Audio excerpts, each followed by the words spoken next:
김태형 목사님 기도하고 우리 정석의 원로 선교사님 강의 시작하겠습니다. 기도하겠습니다. 하나님 아버지 감사합니다. 오늘 귀한 정승의 선교사님을 모시고 우리 선교사에게 꼭 유익된 강의를 듣고자 합니다. 종을 세우셨사오니 하나님이 말씀해 주시고 유익하고 영적인 시간 될 수 있도록 성령님 인도해 주옵소서. 시작합니다. 마치는 시간까지 오직 성령 하나님이 우리의 스승으로 인도하여 주옵소서. 예수님의 이름으로 기도드립니다. 아멘. 네. 감사합니다. 우리 정석현 선교사님 우리 강의 시작할 텐데 강의 들으시면 이제 음소거 하시고 말씀하실 때는 음소거를 또 펼치고 이렇게 해주시기 바랍니다. 네. 정석현 선교사님 감사합니다. 감사합니다. 제가 40년 정도 이 태국에 사역을 하고 나니까 다른 사람이 생각지 않는 한 가지가 생각이 나세요. 그것이 지금까지 우리 한국이 열심을 가지고 선교사를 파송했는데 열심으로 파송하기로 하는데 선교사가 현지에서 살아남는 것을 가르쳐주지 않았다고. 지가 알아서 살든지 죽든지 이런 상황에 와 있어요. 이것이 바로 선교를 제대로 하고 좋은 결과를 얻으려고 하는 그런 사람들이 하는 짓은 아니에요. 40년 하고 나니까 이게 우리의 문제다. 그걸 제가 깨달았어요. 그래서 선교사의 선교지 적응과 정착에 대한 그런 책을 썼죠. 이 책은 바로 지금 우리 한국 선교의 약점, 선교지 현지에 선교사 훈련을 제대로 시키지 못하는 것을 보완하기 위해서 이렇게 만들어진 선교사 지침입니다. 그러니까 내 생각에는 이걸 통해서 선교지마다 한국 교회가 하든지 선배 선교사가 하든지 그래도 이것을 이해하는 사람이 하든지 이 선교사 현지 훈련이 있어가지고 우리가 선교지에 얼마나 오래됐든지 상관없이 이것부터 다시 출발하자. 그것이 제가 가진 생각이에요. 더군다나 우리 가까이 있는 분들이 이런 생각을 공유하고 그 다음에 이걸 갖다가 이해를 한 다음에 나 나름대로의 선교지에서의 선교사가 어떻게 살아남을 수 있냐. 선교지에 제대로 살아남아야 일을 하지요. 선교지에서 밥 먹고 잠자고 오는 것만 한다고 해서 선교지 사람이 되는 게 아니거든요. 우리가 현재 오해를 하고 있는 것이 내가 선교지 오래 있으면 자동적으로 선교지 사람 되는 거다. 어느 정도 일리는 있어요. 그런데 그렇게 해서 선교지 사람 되는 건 아니에요. 제가 우리 후배들에게 염려드는 것이 뭐냐면 정말로 선교를 돈이 아닌 선교비가 아닌 정말로 하나님께서 가르쳐주는 그 방법대로 선교지에 선교를 지내고 선교사역을 지내고 있느냐 그거예요. 제가 그 담대하게 이런 얘기를 이 후배 선교사들 하게 되는 것은 제 책을 보면은 제 3장에서 내가 어떻게 태국의 선교지에 적응을 하고 정착을 해서 이만한 수준의 능력을 가지고 했는가 그 얘기를 갖다 써놨어요. 다른 사람은 내 방법이 아닌 다른 방법으로 이러한 선교지 적응을 가져올 수도 있습니다. 그런데 우리 한국 선교사들은 약점이 뭐냐면 선교지마다 선교사 친교회가 있잖아요. 그러면 한국 사람들끼리만 몰려다녀요. 나는 이것을 아주 나쁜 습관으로 보고 있습니다. 저는 태국에 있는 한국 사람들 잘 모르죠. 왜냐하면 태국에 있는 한국 사람들을 발 끊고 살았으니까. 내가 사는 지역도 태국 사람 동네에서 혼자 살고 있고. 그래서 태국 사람들 딱 보면 설교가 나오는데 한국 사람들 보면 설교가 안 나와. 이런 상황이 감사한 일이죠. 그게 바로 태국 선교사예요. 예. 오늘은 제가 이 많은 시간이 아니고 우리 미주합동정회 해외노회에 속해 있는 권속들과 함께 이것을 하는 이유는 우리가 지금까지 생각하지 않았던 선교지의 적응을 위한 구체적인 선교사 훈련, 이런 과정이 우리에게 없었는데, 언어만 배우는 그런 과정이 좀 있었고 이런 과정이 없었는데, 이제 지나간 사람일지라도 겸손한 자세를 가지고 한번 이 과정을 겪은 다음에 먼저 온 사람들은 교수 요원이 되는 그런 훈련이 되고, 이제 오는 사람들에게는 선교지에 제대로 적응하고 정착해서 바로 그 나라의 사람이 되어서 그 나라 사람이 된 상태에서 사역을 함으로 제대로 성경에 가르쳐주는, 예수님이 보여주고 바울 사도가 가르쳐준 그런 방법대로 선교를 해야 되겠다. 네. 그 소원을 제가 가지고 있는 것입니다. 네. 근데 제가 이제 저기 하베스트 대학원 선교사, 그게 그 제 몇 회 뭐 세계 선교사 컨퍼런스죠. 거기에서 이걸 해달라 해서 1시간 한 15분 정도 했어요. 이것은 책을 소개하는 것이고 그 다음에 제안을 해서 각 나라의 선교사 훈련을 하되, 우리가 오래됐는데 선교사 훈련 찾고 있으면은 별로 재미가 없으니까 이걸 선교사 학교 이렇게 이름을 붙여서 이 선교사 현지 훈련 이걸 갖다가 하는 게 좋겠다. 그렇게 제안을 해가지고 많은 사람이 호응을 해서 그걸 진행하는 중에 있는데, 코로나 때문에, 그리고 또 이성상 선교사는 많은 일을 하는 사람이에요. 일이 밀려 있어요. 그래서 이것이 아직 진전이 안 되고 있죠. 제 생각에는 이걸 통해서 무슨 큰 센세이션을 일으키는 그런 사역을 하라는 것이 아니고, 우리 선교사들이 정말로 성경에서 가르쳐주는, 예수님이 보여주고 바울 사도가 우리에게 모범을 보여준 그런 것을 우리 스스로 실천할 수 있는 그런 수준의 선교사가 되어서 선교를 제대로 해보자, 그겁니다. 많은 사람들도 그 얘기를 하지요. 한국 선교사는 돈으로 하는 사람이 너무나 많다. 어떻게 선교를 돈이 없으면 못하죠. 근데 왜 우리가 선교를 돈으로 한다는 말을 드려야 되느냐? 돈이 안 들고 선교사 하나도 없는데 왜 그렇게 말을 드려야 되느냐? 제대로 선교를 하지 않고 성경에 가르쳐주는 대로 하지도 않고 그냥 그렇게 해요. 한국 사람 아주 잘나가지고 대사관이 없는 데 가서 선교활동 잘하잖아요. 참 한국 사람들처럼 적응력이 좋은 사람도 없어요. 그러니까 특별히 나에게 적응이라는 게 필요 없다, 그런 생각을 가지고 있어요. 대부분 그런 사람에게는 제가 가지고 있는 이야기 약효과가 안 나죠. 나는 내 가까이 있는 사람들이 이 문제에 대해서 심각하게 생각하고 이런 일을 해보는 게 좋겠다. 저는 이제 얼마 있으면 이 얘기도 안 쳐. 이제 끝나버리면 손 끝나니까. 제가 그 얘기도 했잖아요. 아, 여기서는 안 했구나. 시니어 모임, 시니어 그 카톡에 카톡에 묘비를 뭐라고 쓰려냐고 물어보더라고. 묘비. 그래가지고 묘비. 나는 묘를 안 쓸 거거든요.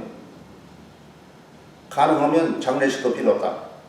죽으면 끝났다. 그러니까 화장을 해서 자연으로 돌려보내라. 어디고 상관없다. 왜 그러냐면 이것이 바로 내가 가지고 있는 생각이지만 선각자가 생각할 수 있는 거예요. 선각자가. 왜 그러냐면 이제 우리 애들들이 막 각지에 흩어져 있잖아요. 내가 죽었다고 각지에 흩어지는 사람들이 어떻게 되겠어요? 작년에 우리 아버지가 102세 돌아가셨잖아요. 코로나에 맥혀서 못 갔어요. 왜? 태국을 떠나면 내가 태국에 들어올 수도 없고 한국에 가도 14일간 감옥에 있어야 되고 그러면 갈 수가 없어요. 그래서 이 한국에서 우리 형제들이 시스코가 있더만, 시스코 이 줌 같은 거 시스코로 그 현장을 딱 보여줘가지고 시스코로 참여했어요. 네, 시스코로 참여했습니다. 근데 제가 지금 현재 가지고 있는 죽음과 장례, 이것은 다른 사람은 좀 달라요.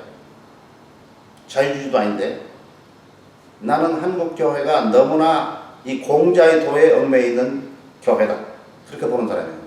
그러니까 공자의 도에서 벗어나야 된다는 거예요. 우리가 사실 우리 부모님들이 가셨잖아요. 저 천국에서는 우리 부모님 못 만나요. 부모가 아니죠. 너고 나요. 같은 등급이요. 지금도 우리 교회 안에서 같은 등급 아닙니까? 내가 교회 안에서 우리 아들하고 가서 같이 앉아서 기도를 해. 하나님 아버지. 그럼 우리 아들은 뭐라고 기도를 해야 되겠습니까? 할아버지, 할아버지, 뭐 이렇게 기도를 해야 되죠. 근데 걔도 하나님 아버지, 나도 하나님. 이런 쌍놈들이 어떻게 있어? 이게 지금 그 교회가, 지상의 교회가 천국을 대변하기 때문에 등급이 없는 거예요. 근데 저 천국에 가면 분명히 우리가 이 장례식의 설교를 그렇게는 하죠. 가면 우리 아버지 만난다고. 만나죠. 할아버지요. 근데 어떻습니까? 우리 아버지로 만나지 않습니다. 이미 끝났어요. 너고 나요. 1대1이요. 우리 아버지가 아니에요. 형제요. 오직 하나님 아버지를 모신 형제요. 이런 상황이에요. 우리가 그 유교 때문에 우리가 그 추도 예배를 우리가 하죠. 우리가 추도 예배 한 것이 유교 때문에 하는 거예요. 제사로 앉아있는 쌍놈이 안 되기 위해서. 근데 사실은 의미가 없어요. 의미가 있다는 건 뭐냐? 돌아가신 분에게 의미가 있는 게 아니고 살아있는 형제들의 우애 때문에 의미가 있는 거예요. 근데 요새는 사람들이 변해가지고 아버지 어머니가 없으면 그 형제가 못해요. 법도 싸움을 시키고 있잖아요. 법도 싸움을 시키고. 옛날에는 참 유교 그 때문에 아들들에게만 돈을 줬잖아요. 재산을, 예? 이거 뭐라도, 예? 유산을 줬잖아요. 그런데 지금은 시집간 딸도 같지 않아요. 똑같지 않아요. 그래야 난리가 나더라고요. 우리 형제들도 난리가 나더라고. 우리는, 예? 뭐 시집갈 때 조금 가지고 못 빈다고. 근데 너들은 말이지, 집도 있고 뭐 다 그러지 않냐? 아, 이러면서 그냥 데모가 나더라고. 그래서 야, 우리 형제들도 별종은 아니구나. 말은 못하지요. 말할 필요 없죠. 말이야 아무 소용도 없으니까. 야, 이게 그렇게 생각하고 있었네. 우리 정부가 이 법을 고쳐가지고 지금 그렇게 됐어요. 잘 된 것 같죠. 근데 역사가 이 얘기를 들으니까 옛날에 그랬답니다. 옛날 아주 그 조선시대 어디 때는 그랬대요. 재산을 그렇게 나눴대요. 지금처럼. 근데 유교 때문에 이 남자들에게만 이 재산을 주고 그런 거 생겼다더라고. 내가 어느 방송을 보니까 그래요. 연구를, 그 연구한 사람이 한국 사람이 아니고 미국 사람이 이 동양학을 연구했는데 한국에 연구하면서 이 조선 때 그 있던 그 얘기를 하는데, 아, 그렇구나. 아, 이렇게 느꼈어요. 자, 곁길로 좀 갔습니다. 오늘은 제가 뭔 얘기를 하려고 하냐면 42년 동안 선교를 하고 나니까 이제서 깨닫는 것이, 아, 이 중요한 이걸 우리가 놓쳤다. 늦었지만 지금이라도 해야 되겠다. 어떻게 할 거냐? 이제 오는 사람에게는 쉽죠. 오는 사람이 그것을 갖다 하라고 하면 할 수는 있죠. 예? 언어 배우는 동안에. 근데 이미 지나간 사람은 뭐 할 거냐? 우리가 교만해서 이걸 하기는 어려워요. 근데 교만하지 말고 이걸 한번 해보자 그거예요. 제가 옛날에 정석전 목사님이 기아대책을 소개해 줬어요. 그때 우리 GMS는 65살에 모가지가 나네. 근데 모가지가 쉽게 안 나기 위해서, 기아대책은 정년이 없다고 하더라고, 나보고. 정년이 없대요. 그리고 이것도 좋고 저것도 좋고. 근데, 아, 우리보다 좋은 것 같더라고. 그래서, 기아대책하고 이중 회원권을 가질까? 그런 생각으로. 그리고, GMS 정년이 끝나면은 거기에 선교사가 될까? 이런 생각 가지고 제가 돈을 들여서 선교사 훈련을, 기아대책 훈련을 받았어요. 마침 해외에 하는데 방콕에 설 때 2달 동안 받았어요. 새벽부터 저녁까지. 새벽부터 저녁까지요. 그랬는데 그게 내 생각대로 안 되더만. 그것이 65세 정년이 70세로 됐어요.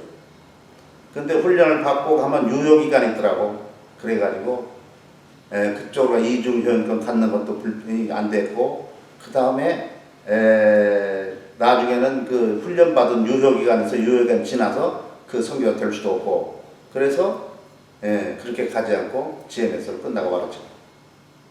근데 원로 선교사 되니까 원로 선교사는 죽은 사람이 아니고 살아있는 생명이래요. 그래서 우리 본부가 태국이 아니고 저 한국의 본부, 본부 소속이래. 그래서 살아있대. 살아있다고.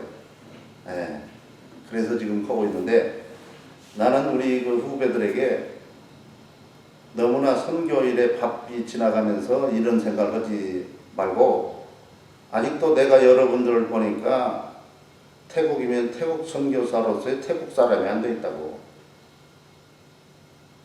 안 돼 있는, 그걸 내가 보고 그 사람 하는 걸 보면, 아, 저 사람 아직도 태국 사람 아니네.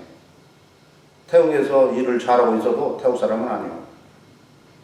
한국에서 선교비가 있으니까 선교비로 이건 진행하지만은 그건 아니라고 말이에요. 그래서 이걸 하자 그러는데 관심 있는 사람 많이 없더라고요. 오늘 또 많은 사람이 안 왔잖아요. 지금 내가 이걸 방송을 하면서 내 저기 그 DVD 카메라로 이걸 지금 촬영하고 있어요. 이걸 끝나면은 사와드 TV에 이걸 또 올려놓을 거예요. 오늘은 지금 제 책 중에 1장은 예수님의 성육신이죠. 예수님이 세상에 와가지고 철두철미하게 사람이 됐잖아요. 예수님은 사람 되기 위해서 30년을 세월을 보냈어요. 30년. 그리고 일은 3년 하고 가셨죠. 일 끝나게 가셨어요.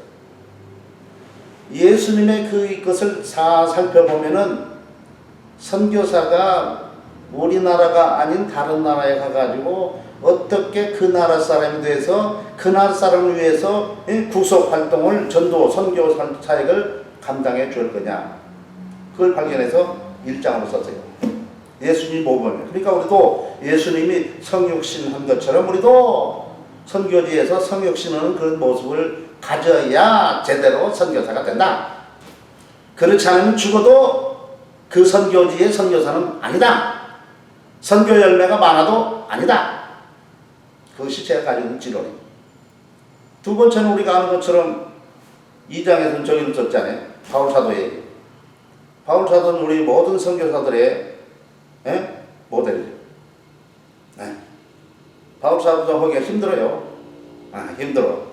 그러니까 우리 모델이고, 아직도 바울 사도처럼 내가 참 모범적인 선교사 일을 해야 되겠다. 그걸 받아야 되겠다. 뭐 이러고 있죠. 그러면서 세 번째는 쓴 것이 바로 내가 태국에서 어떻게 태국화가 되었는가에 대한 것을 갖다가 내 과정을 갖다 써놨죠. 내 과정을 써놨어요. 근데 이 과정이 흔히 있는 과정이 아니에요. 저에게만 주어진 하나의 특별한 은혜예요. 그래서 현재 나 같은 경우는 아직도 태국 사람은 아니에요.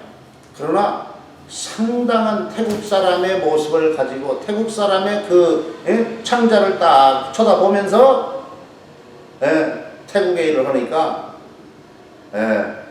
태국의 일이 그냥 덮어놓고 열정만 가지고 오는 사람, 덮어놓고 돈만 가지고 오는 사람하고 좀 다르다. 그러니까 그걸 내가 전수해주고 싶다. 그거죠. 그래서 오늘은 이제 여러분들이 책을 읽고 오셨을 테니까 이 얘기를 하면서 내가 가지고 있는 의견을 얘기를 하고, 지금 의견을 피차 교환해야 돼요. 왜? 혼자서 이걸 말하는 게 아니거든. 그러면서 나 자신이 이 후배들에게 도움이 되는 현지에 적용되었고 정착한 선교사로서의 모습을 그 사람들에게 보여주고 가르쳐주고 그리고 안내해줘야 된다. 그 얘기입니다. 이게 지금 서론적으로 얘기를 했습니다. 그러니까 이 서론적으로 한 얘기에 더 나가기 전에 우리가 뭐 내 생각들을 피차 교환하는 시간을 가지면 좋겠습니다. 자, 한번 얘기를 나눠보죠. 책도 보셨고 내 얘기도 들어봤고, 그리고 가만히 생각해보면 내가 지금 무슨 얘기를 할 수 있을까, 뭐 이렇게 나오지 않겠습니까? 자, 해보십시오.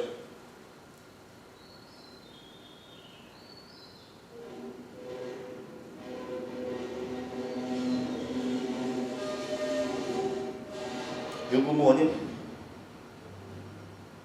네. 네, 뭐, 예, 다시 한번 목사님, 어떤 이야기를 지금 도영동 목사님이 지금 뭐 됐다 안 됐다 지금 연결이 불안정해서 얘기가 안 되고, 지금 지금 얘기를 말씀하시죠. 예. 아, 지금 내가 지금 서론적으로 얘기를 했잖아요. 그리고 우리들이 네. 책을 다 보고 왔잖아요. 예. 그러면 이제 이 서론적으로 말한 이것과 함께 나의 의견을 갖다 제시해보라고 얘기해요. 내 생각을. 처음에 그 예수님의 성육신에 대해서 이렇게 말씀하실 때 굉장히 저도 공감하는, 그리고 또 우리 선교사들이 그 예수님의 성육신을 닮은, 그래서 제가 그 부분에 대해서 고민을 하면서 전 나름대로 이제 예수님의 선교는 무엇보다 성육신 선교였다. 그렇다면 그 예수님의 성육신 선교가 나에게 적용이 될 때에 나의 선교는 어떤 선교가 되어야 되느냐. 그래서 제가 장난한 선교가 눈높이 선교, 저는 그렇게 정의를 내렸습니다. 그러니까 현지인들과 눈높이에 맞는, 그러니까 즉 어떤 상하관계가 아니라 그들과 함께 나름대로 생각하고 먹고 또 같이 솔직히 뭐 그들과 합치처럼 뭐 이렇게 그들 속에서 그들의 이제 말레이시아 말로 방풍이라는 시골에 들어가서 그들과 함께 살지는 못했지만 어쨌든 그들의 눈높이에 맞추는 그런 선교를 하고자 나름대로 지금도 애쓰고 있습니다. 예수님의 성육신 선교가 우리 선교사들에게 있어서 예수님이 뭐 아시다시피 성자 하나님이시지만 그분은 그러나 신성을 가졌지만 또 인성을 가지신 분으로 우리 인간들 가운데 오셔서 낮아지시고 또 친히 인간이 되어주셔서 우리에게 다가오시고 우리가 접촉을 맺으시고 우리에게 말씀하신 것처럼 우리도 그런 인카네이션, 성육신, 뭔가 현지인들과 같은 그런 모습으로 그런 어떤 사고와 그런 삶을 살아가야 되지 않느냐, 저는 그렇게 보고 있습니다.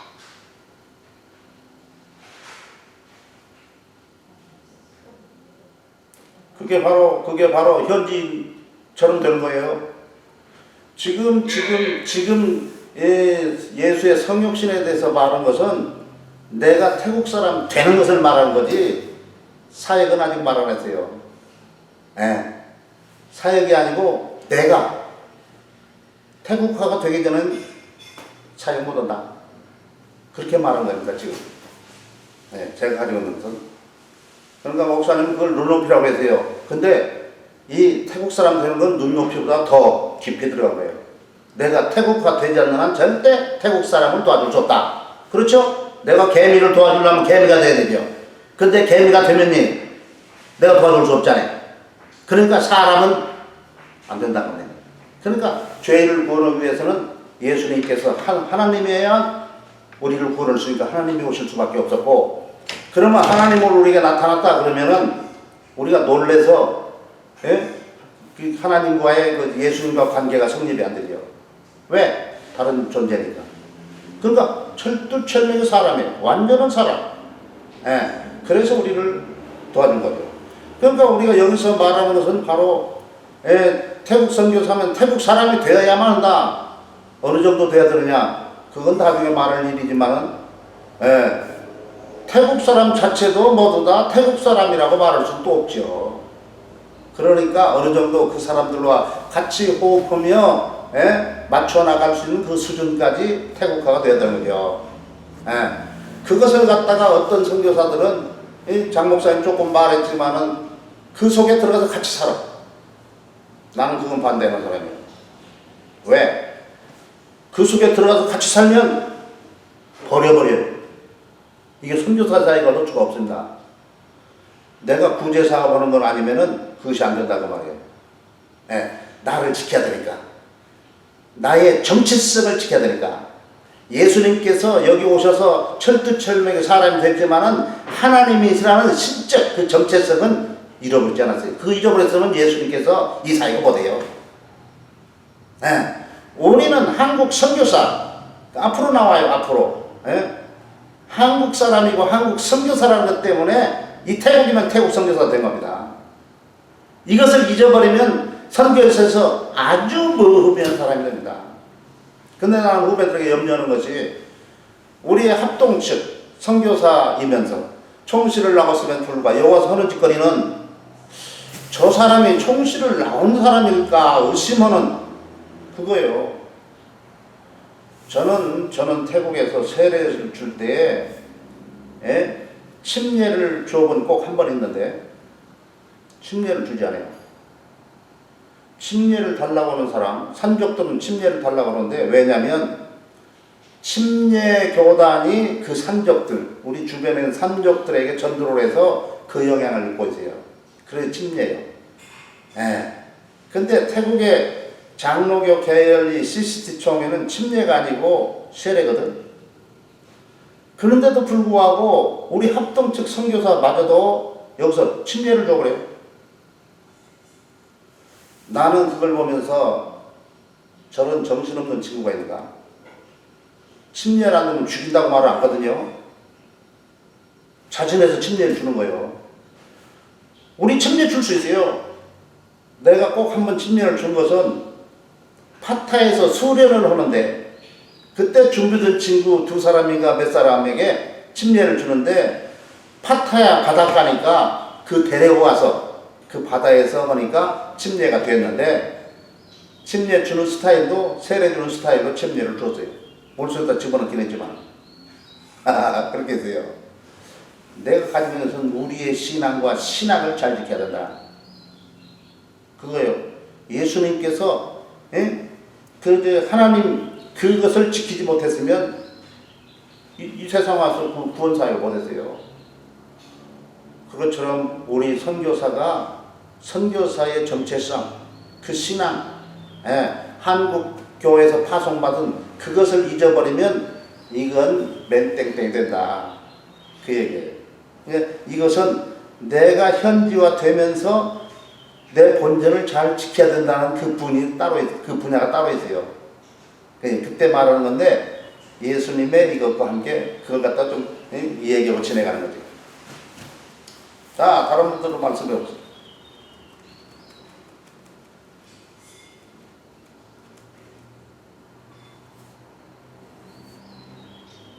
없습니까? 뭐 다른 분들 한번 뭐 편하게 그 선교제서의 현지화 이게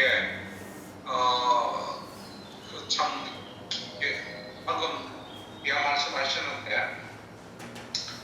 현지화가 되면서도 한국인 선교사라는 정체성 이게 어떤 면에서는 참 하나님의 주님의 그 신성을 가졌지만 또 인성을 가지신 그런 부분에 대해서 우리도 좀 적용해야 되지 않나 생각합니다. 선교지에 계시면서 좀 현지화에 대한 뭐 어려움이라든지 오늘 이 서러운 부분에 대해서 한번 말씀해 보시죠. 지금 제 생각에 내가 선교지에 하면서 어려운 부분이 뭐냐 할 때 할 말이 별로 없어요. 나도 선교지에서 어려웠겠죠. 근데 하나님께서 그 어려움을 어렵게 느끼지 않겠어요.